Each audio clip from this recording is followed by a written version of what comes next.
Gerald Ford, one of the, greatest presidents of all time. Not greatest, of course, but at least I can say that he could have been the most dumb-lucked president of all time. And so, let's recount his life, shall we? Hey guys, welcome to another episode of Dark Show. We're closer to the end of Season 1, and then I'll be pausing this series for a while. Maybe I'll be pausing this series for a while, but there's a high chance that I will be continuing the series right after Season 1. So, with that, let's get started. So this guy, Gerald Ford, was actually not born as Gerald Ford, but born with the name Leslie Lynch King Jr. Why is it that he has that name? His biological father is Leslie Lynch King.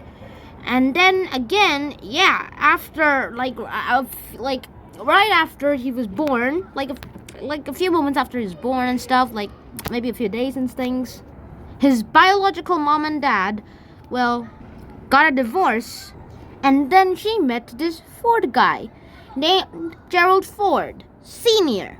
And so this guy adopted the boy, and this is probably not what I have ever heard of, but it turns out that this guy illegally changed his name to Gerald Ford Jr., and more specifically, Gerald Rudolph Ford Jr.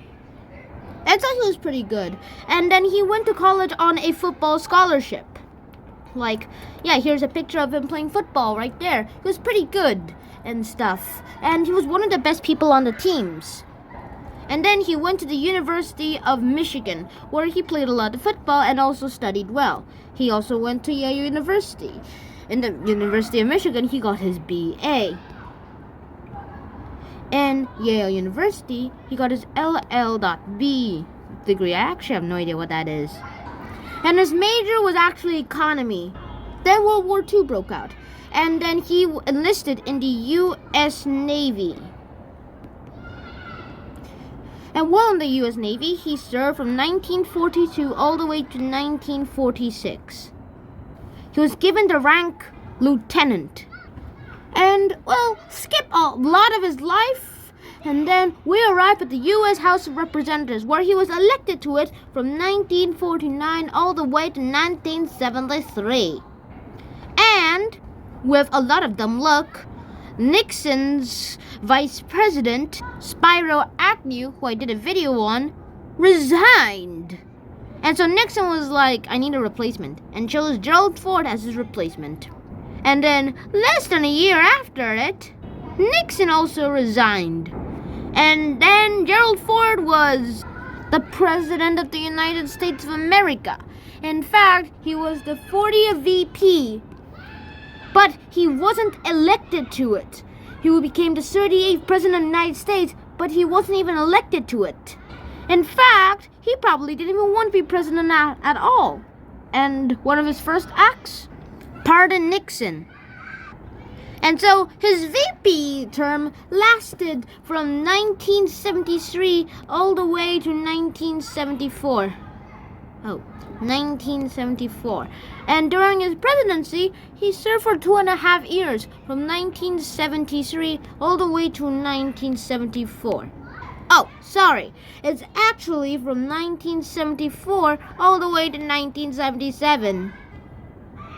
And pardoning Nixon must have been the most controversial case in all of Gerald Ford's lifetime of presidency, but he did a lot of good things, including